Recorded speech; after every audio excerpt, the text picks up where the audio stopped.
Okay, welcome to Don't Mind Me, I'm Different, the podcast where we smack down the shadow surrounding ADHD and depression in the workplace. I'm Ron, your ADHD guy, and I'm here to be your guide, your voice, and your reminder that you're not alone. I got your back. Each episode will unpack the real struggles, share powerful tools, and build strategies to help you stop seeing it as a problem, but a true force to be reckoned with. Together, we're making it cool to be different. Hey there, my beautifully different brains. Welcome back to Don't Mind Me, I'm Different. I'm Ron Souers, your ADHD guy. Your fellow traveler through the fog of overthinking, identity, and lost dreams. Today's episode, as always, hits a little different because we're pulling back the curtain on a conversation that's rarely had, but deeply needed.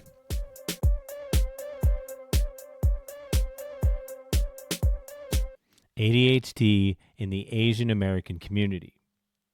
And since it's Asian American and Pacific Islander Heritage Month, there's no better time to not just celebrate their contributions, but to acknowledge the hidden emotional warfare, the mental health stigma, and the beautiful complexity of being Asian in America. Some real art of war stuff.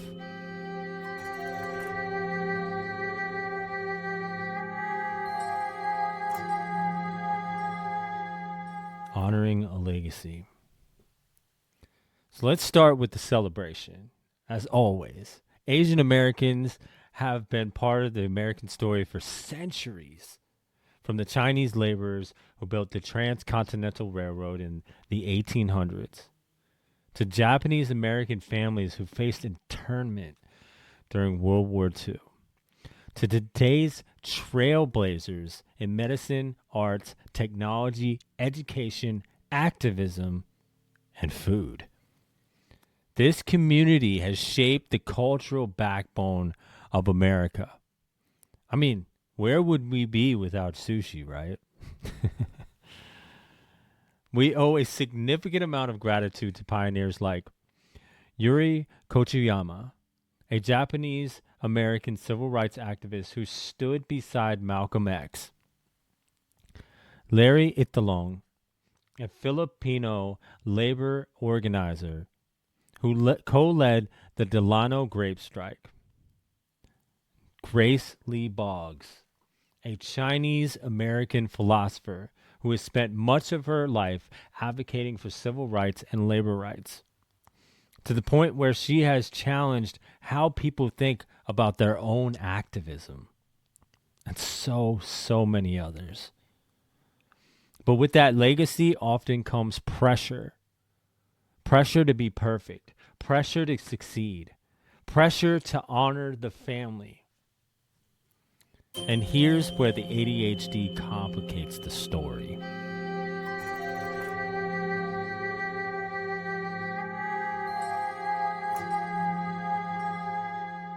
Let's talk about the model minority myth. The idea that Asian Americans are inherently more successful, studious, or emotionally restrained. Trust me, I felt and believed that way for so long. On the surface, it might sound flattering, but it's more of a potent poison. It flattens the diversity of experience, erases the humanity, and discourages seeking help. Because if you're supposed to be the example, what happens when your mind feels scattered, unfocused, and overwhelmed? What happens when you don't know what to do? If you grew up hearing, don't bring shame to the family, or just try harder, it can make you internalize your ADHD symptoms as laziness or failure. and it's not. It's simply your brain just trying to make sense of a senseless situation. Researchers show that Asian Americans are 3 times less likely than white Americans to seek mental health services, often due to stigma, cultural expectations, and fear of being seen as weak or broken, according to a 2022 report by the Substance Abuse and Mental Health Service. And for those with ADHD, the masking, the shame, and the isolation can be overwhelmingly intense.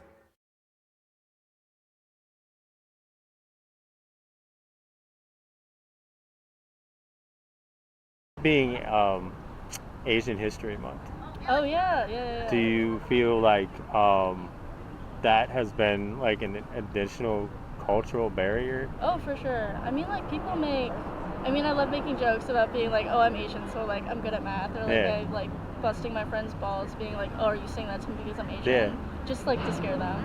Um, but I've definitely had some struggles with like the model minority myth, being like, oh, like I have to be like very type A, I have to like get Yeah. A's in school, I have to be like on top of everything, like oh I need to be good at piano, violin, math, like fulfill Yeah, a you have to career be in good at STEM. everything.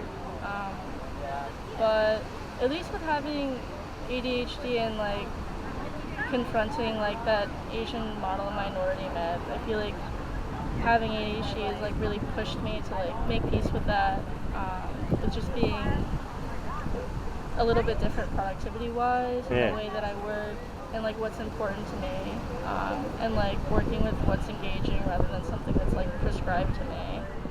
Yeah, so you feel like it's like an identity thing, Yeah, for like sure. so, because from the stereotypes that I've gotten, it's Hmm. like I've always felt like, Asian people were smarter and Oh yeah. they were like, they were like born that way. Yeah, like a lot more disciplined, or like we can't be like So that feels emotional. like there's like a weight to like live up to that standard. Oh, I definitely agree. I grew up first gen too, so I mean, it was a different experience, at least Yeah. from other people that I've talked to, being like getting a lot more of that exposure like head on, I guess, from Yeah. I guess like my background, especially like going home to the Philippines and having parents that are very Filipino and like Hmm. holding on to that.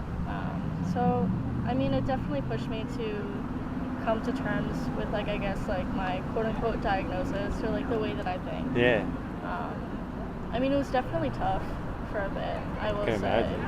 because like it was just a lot of unlearning of like what's like I guess acceptable to me and to other people, and like learning to like take ownership Yeah. of like what I actually like, what works for me, rather than what I'm being told is like the correct or only way to do things, even just career wise.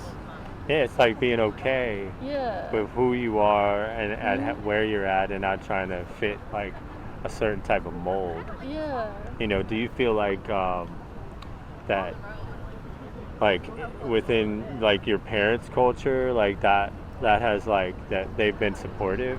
I mean, they've definitely been supportive in the ways that they've like thought they would be. I Hmm. mean, they had good intentions, but I think that, Yeah. at least in my opinion, with my own experience with like ADHD and like um, exploring my own interests, even just like career wise, that's been more of an independent thing. I mean, like they're encouraging, and but like they definitely Yeah. like fulfill those like funny stereotypes of being like, oh, you have to be a nurse, you have to be a doctor.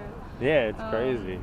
I mean, like it's kind of crazy because like I am actually pursuing like nursing school now, but I feel like It's on your terms. yeah, it's on my terms, and I feel like learning to do things on my terms has been like a big process of like my identity as an Asian person and how that intersects with me being neurodivergent too. My personal experience is in Eastern Asian culture. Yeah.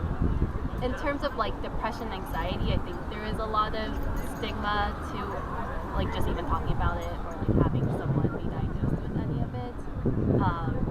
ADHD, There probably is as well, because I'm trying to think of if I know anyone who had ADHD, like just outright said they had ADHD growing up, and I can't think of anyone. Yeah, that's cool. Which statistically I know is probably not true, so I think there is some stigma to that. I think more so in Asia, it's a developing conversation, and that development is important, especially in a more, I would say, like Asian education system. Typically, people perceive it to be a little bit more rigid in some ways. And to have that flexibility in terms of like education and like growing up makes them like develop into more confident adults in themselves as well. And I think that's why it's important. Then came the pandemic. COVID-19 didn't just disrupt our lives. It triggered a surge in anti-Asian hate and made mental health struggles even harder to talk about. The Asian American Psychological Association reported a rise in anxiety, PTSD, and depression symptoms within the community, often unspoken and untreated. Imagine being neurodivergent and fearing you'll be targeted on the street, or trying to explain your mental health needs when your culture tells you to keep your head down and be strong. That's double the stigma. That's incredibly real.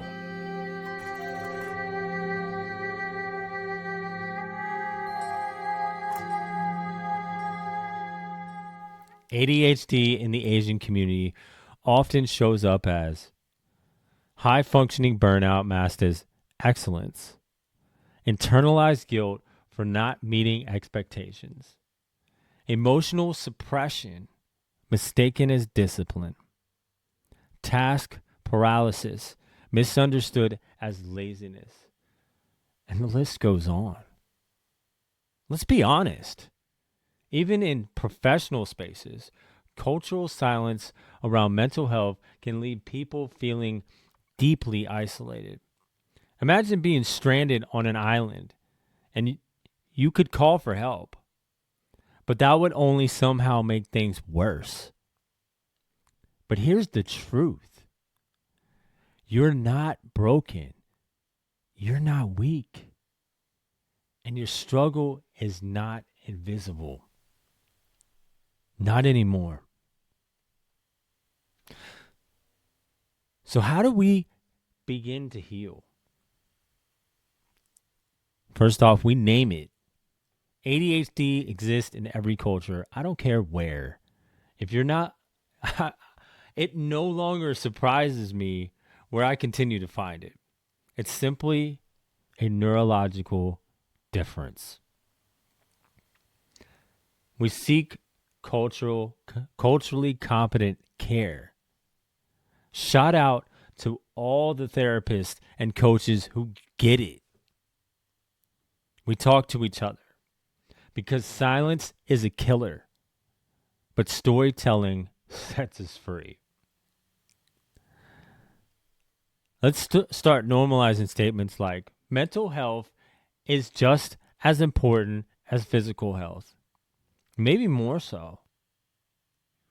I need help, and asking for it is my real strength. I'm allowed to be both proud of my culture and honest about what I struggle with. I hope that these statements become the norm.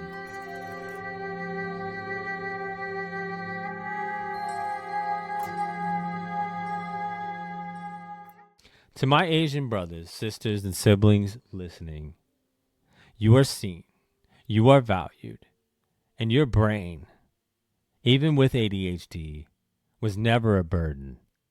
It is so beautiful, and it dances to a different rhythm in a world that's just learning how to dance to it. Whether you're the first in your family to talk about mental health, or you're still trying to put words to how you feel, remember, you're not alone. You never were. We just weren't able to talk. We weren't able to find each other. Now we have the connections. Now we have the bridges. And to all my listeners, this is what the podcast is about. Right here. Sharing the stories we were told never to talk about. Thank you for being here. Thank you for listening. Thank you for being beautifully different. And if you want to talk more about ADHD culture or just a safe place to be heard, I'm offering free coaching calls to your ADHD guide at youradhdguide.com. Come as you are. I prefer that. Until next time, I'm Ron, your ADHD guy, reminding you, you are worthy exactly as you are, with kindness, and may the source be with you. Thank you for listening. I think what's important is that, like, people with ADHD are still people at the end of the day, and you need to treat them with that, like, self-respect that like, everyone deserves, right? So I find it particularly important that, like, we need to, like, bring awareness to ADHD and their presence in, like, classrooms and beyond as well. That's huge. Like I love that, and we can't have enough awareness. So it's just about understanding. Like there doesn't have to be a lot done. It's just more about, like, okay, we get you. Yeah, I think what's most important is, like, empathy, right? You don't know what, like, sometimes you see people on the street and you also don't know what, like, they're going through. What conditions they might have that, like, make maybe, like, life a little bit more challenging in some ways. But to be able to, like, empathize with them and, like, understand what, like, people are, like, going through, I think that's something that's very important, like, especially in this day and age.